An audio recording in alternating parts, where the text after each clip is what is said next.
আজ একটি ইউনিক রান্না দেখাতে নিয়ে চলে আসলাম, ডিমের চাপ। ডিমের চাপ অনেকে কিন্তু রাঁধতে পারে না।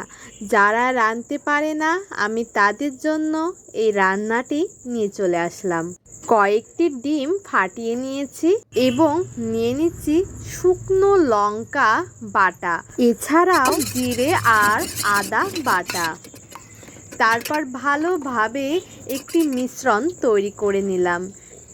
পরিমাণ মতন লবণ নিয়ে নিচ্ছি, আবারও ভালোভাবে নাড়াচাড়াটা করে নিলাম। কড়াইতে নিয়ে নিয়েছি তেল এবং নিয়ে নিলাম ডিম।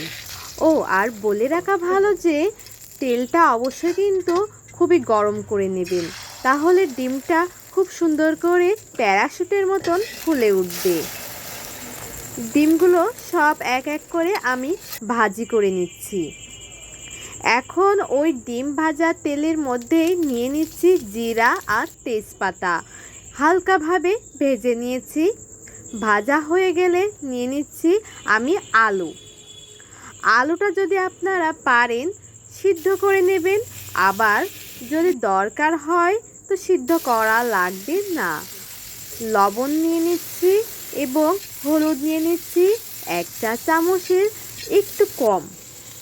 এখন এদিকে নিয়ে নিচ্ছি জিরা আর আদা বাটা, এর মধ্যে কিন্তু ধনে বাটাটাও ছিল। নিয়ে নিচ্ছি শুকনো মরিচ বাটা, 1 বাটি পরিমাণ আমি শুকনো মরিচ বাটাটা নিয়ে নিয়েছি। যদি আপনারা একটু ঝাল কম খান তো 1 বাটি দেওয়ার দরকার নেই, আর যদি আমার মতন বেশি ঝাল খেতে পছন্দ করেন তো 1 বাটি মতন নিয়ে নিতেই পারেন। দেখুন কতটা সুন্দর কষানো হয়েছে আর কতটা মাখো মাখো হয়ে এসেছে। যখনই মাখো মাখো হয়ে উঠবে আর কষানোটা ভালো হবে, তখনই পরিমাণ মতন জল দিয়ে নিতে হবে। এখন সিদ্ধ করে নিচ্ছি। সিদ্ধটাও কিন্তু হয়ে গেছে।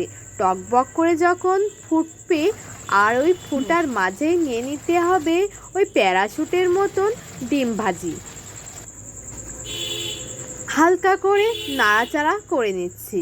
ডিমের চাপ যদি আপনাদের ভালো লেগে থাকে তাহলে কিন্তু অবশ্যই লাইক, কমেন্ট, শেয়ার করবেন।